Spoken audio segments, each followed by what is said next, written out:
Good evening, friend. I think that it is very nice idea to keep the small children connect with nature. Actually, we became materialistic and we avoid to connect with nature, and that is very dangerous, my dear friend.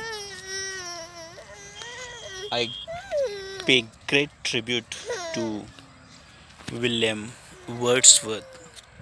He's one of the greatest nature poet, and he advised to us remain connect with nature, because nature is only real, my dear friend. Nature is real, genuine, pure, pious. All these things we can see in the nature, and that's why you must teach your children connect with nature.